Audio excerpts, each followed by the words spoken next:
After playing multiple phases and multiple server wipes of Ashes of Creation, I've gotten a pretty strong understanding of which crafts make the most gold at certain points of the life of the server you're playing on.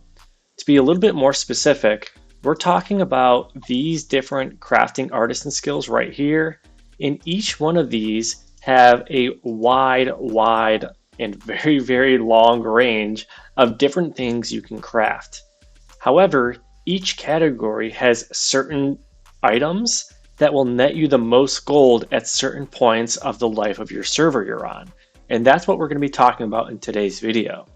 Before we jump in, if you enjoy this video or learn something new, consider hitting that like and subscribe button.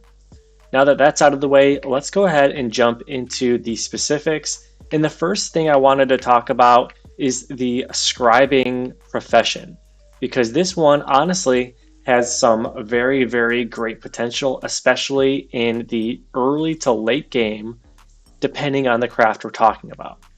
So to be a little bit more specific, when it comes to scribing, there are many different scrolls and like declarations even that you can create with this profession. However, there are two items on this list that I really wanted to call out because they can net you a huge amount of gold. The first thing I'm going to be talking about are these scrolls of adventuring experience, crafting experience, gathering experience, and processing experience. The first few weeks of a server's life, these things are going to sell like hotcakes. I have a buddy that has made hundreds of gold simply just by crafting these novice scrolls, which everybody in the game can do. You don't have to have apprentice or journeyman or master level of scribing. Anybody can do this, and there's just a knowledge gap of how you can actually craft these. Long story short, if you have a ruby, you can go through the steps to craft a novice scroll of adventuring experience and then post it on the market. The higher quality the ruby you have, which will eventually turn into red ink, will turn into a higher quality scroll, which increases the amount of adventuring XP bonus that the user gets. These things sell for a ton of gold, especially early on.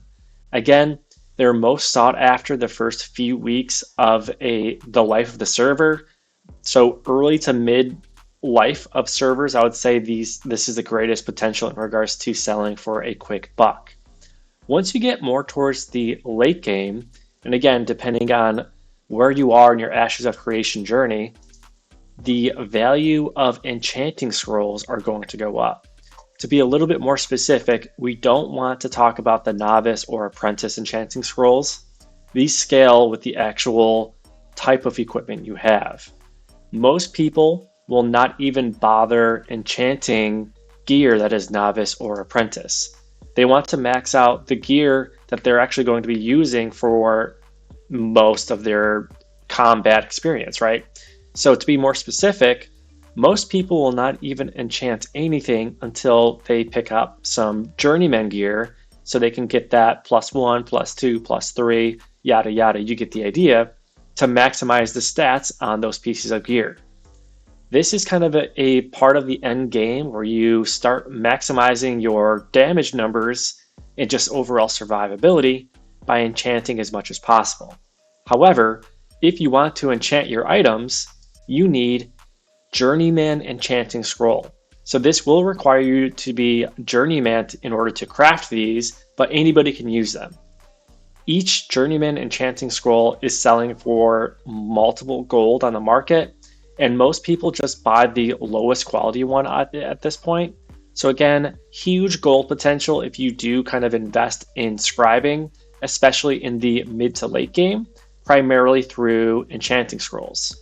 So to sum it up, when it comes to scribing, early to mid game, you guys can flip these adventuring XP scrolls and even these scrolls right here for a quick buck. And then once the server progresses a bit further, people won't really care that much about XP scroll if they're max level, but they will care about enchanting scrolls, more specifically journeyman enchanting scrolls, because that's when they're going to actually enchant their gear. So keep that in mind because it's a great opportunity to make a ton of gold. Next up, I wanted to talk about a profession that is technically under the processing menu, but in my opinion, kind of acts like a crafting profession because the end outcome that you get from the activity is a consumable. To be a little bit more specific, cooking is probably one of the best gold making professions in the game, just because once you hit the end game, people are still going to need to use food for a handful of different activities. And if you can provide that to them, you will always have a piece of the market and a way to make some quick gold. So to be more specific, in the early to mid game, some players might purchase foods that'll boost their physical power or magic power, depending on their class, or their HP. This market is not huge just because they're really focused on just grinding out the levels so they get to the mid to late game where they can actually really max out their characters. Once they get to level 20 plus, that's when they might start investing a little bit more in certain consumables. To be more specific, Gatherer's Green Salad is probably going to be one of your number one money makers if you invest the time and effort into leveling up cooking. Gatherer's Green Salad will boost the gathering quality of every type of gathering for whoever consumes this by a very high amount. This is always going to be a way to make gold if you are in cooking, and this is also probably one of the most sought after foods once players really max out their character because they're all trying to gather the top wood or ore to really craft their end goal of gear or weapons. Other than that, there's also a handful of other foods in here that will boost like weaponsmithing quality or armorsmithing quality that is very sought after by all those other types of crafters. There's also a ton of different foods that will just boost overall HP, which is honestly insane. One of the number one foods for this is bruschetta. You can see max health gets a huge boost. Plus there's some physical block defense, which is great for tanks. But long story short, there will always be a market when it comes to high quality foods, which means there's always going to be an opportunity for you to make some quick gold as long as you have the recipes for these most sought after foods. So be on the lookout for these recipes because once you have it and have your cooking profession maxed out, then you will be in an opportunity to make a ton of gold simply by gathering the ingredients, crafting the food, and then flipping and making a profit. Next up, let's go ahead and talk about some gear stuff. So to be a little bit more specific, let's talk about armorsmithing, leatherworking, and weaponsmithing. So these three topics are a bit of a unique one, right? Because a lot of people don't really tend to invest in crafting gear until they hit at least level 20 to get journeyman related gear. So to be a little bit more specific, a lot of people are just grinding out or using the drops that they get from the mobs to get to level 20. And at that point, that's where they're going to try to invest in some higher quality weapons or armor, things like that. If you want to invest in weaponsmithing or armorsmithing or leatherworking, I highly recommend you do the research and jump online to look at what the best in slot gear is for each type of archetype. Those are the recipes you're really going to want to go for and invest in so that you can craft for others, pick up some tips just simply by crafting other people's gear or crafting them yourself and flipping them on the market. One thing I did want to call out is that there are a few sets in the game currently that are always like the most sought after at a certain point of the server's life. One of those sets is the Rosarium set. So while you're leveling up, if you know you are going to be focusing on armorsmithing, it may be a good idea to make sure that you spend some time at the Citadel of Steelbloom, just to kind of show you guys where that is on the map too. Right over here on the map. This is where the recipes for this type of gear drop. And players tend to invest a good chunk of money on this set during the mid to late game once they hit level 20. I've seen people make hundreds and hundreds of gold simply by crafting and flipping this set. And remember, if you have the recipe yourself, you can go in global chat and say, crafting Rosarium guard helms in this town, let me know when you're ready. They'll give you all the resources. You can craft it for them and you can give it back and they'll just give you a tip. So again, this is a easy, always on way to make gold. If you're smart about it, you can invest in the right pieces of gear that you know players are going to want eventually, so that you can actually do the job and make some gold. If you really wanted to, go ahead and grind out steel bloom, pick up a bunch of emblems, craft the item yourself, and sell it yourself for a decent profit. Again, you will need a lot of steel bloom emblems, so you likely will be spending a lot of time over at steel bloom. Also, just another quick set that I wanted to call out that is definitely a money maker is if you scroll down a little bit, you can see there's Rose Thorn gear, which again is over at Steel Bloom, so there is some decent profit there. There's also a few sets that you can get over at the Tower of Carfin, like the Blood Runner set, which is again a very, very sought after set, which will likely give you a ton of gold if you have the recipe and you're willing to craft it. This is the same case when it comes to weapons as well. There are definitely the most sought after weapons when it comes to each archetype.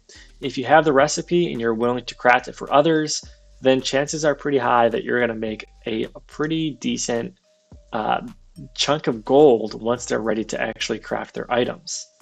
Additionally, when it comes to early and mid game, if you are one of the first few people that can craft these tools, then you are going to make a ton of gold. Again, I'm talking about hundreds and hundreds of gold.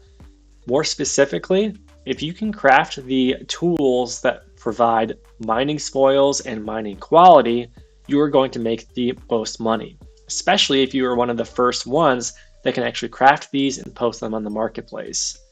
There's going to be an initial rush at the beginning of every server to hit journeyman in every single type of gathering skill, allowing them to unlock and gather a new tier of resources. If you can provide the tools for these people that are rushing to these different levels, providing them the ability to gather those resources, you'll be able to hit that part of the market and make a ton of gold. Again, we're talking about hundreds and hundreds of gold simply by crafting tools, let alone all of the gear and weapons that I talked about previously. So again, if you want to invest in one of these different types of crafting professions, there's a handful of different ways you can make a ton of gold, and I hope this kind of helps you as you grind out to really see the outcome and the potential in each of those professions. And before I move on to the last topic of this video, I did want to call out that carpentry and arcane engineering fall in that same bucket of weaponsmithing, armorsmithing, and leatherworking. However, when it comes to carpentry, not only will you be able to craft bows and hunting bows and fishing poles, which again are very, very sought after, there's a whole market for it, but you'll also be able to craft caravan parts, which will be a whole separate type of market long term towards the end game, mid game, and in some cases even early game of Ashes of Creation. So keep that in mind as well, because there's a whole separate market for caravan parts that you can really make some money out of. When it comes to arcane engineering, similar to weaponsmithing, except more so magic based in most cases. So you can craft wands, different focus weapons, and things like that to really maximize magic based DPS users as much as possible. The last thing I wanted to call out though is the jeweler crafting profession. And that's because a lot of these pieces of jewelry are used by multiple archetypes. So it's not like, oh, under arcane engineering, I'm going to craft a wand. Most of the time, physical based users will not use wands, even if they are physical based, just because it doesn't work well with their archetype. However, when it comes to jewelry, there are certain jewelry sets that tend to be used by multiple archetypes, meaning that there is a larger market out there for certain types of pieces of jewelry. And to be a little bit more specific, every single time I've played Ashes of Creation, and every single time there's a fresh wipe and the server progresses, there seems to always be a huge rush by almost every single archetype to create pedal shard gear. And let me go ahead and search that. Again, just like some of those armor sets that I spoke about, these are crafted over at the Citadel of Steelbloom. And let me tell you, people go crazy for this pedal shard set. Doesn't matter if you are a magic user, physical based user, or even tanks. Towards the mid to late game, players really want to invest in pedal shards so they can pick up all of these great benefits. And again, each piece of this jewelry set provides a huge boost. And most of the time, depending on the archetype, this is the set that players are going for. I think in some cases, healers and bards might go for something else long term. But regardless, this is probably going to be one of your number one money makers if you are in jewel crafting. And I highly recommend that you kind of focus on hitting Journeyman and start crafting these as soon as you can on your server and start selling them as quickly as possible too, because a lot of people will be throwing tons of gold in order to get this set. So keep that in mind as well and get ready for that Steelbloom grind, simply because you're going to need a lot of emblems if you're planning on flipping this type of jewelry. And that really covers it. Again, every single server in Ashes of Creation is going to react and progress a little bit differently, but kind of getting a good understanding of what people want will help better position you long term for each of these different types of crafting professions so that you can maximize your gold output and also make sure you're investing and pushing towards these certain crafts that people actually care about and are willing to spend some gold. So I hope this was helpful. If it was, consider hitting that like and subscribe button and stay tuned for some more content around Ashes of Creation. Thanks again, and I'll catch you guys later.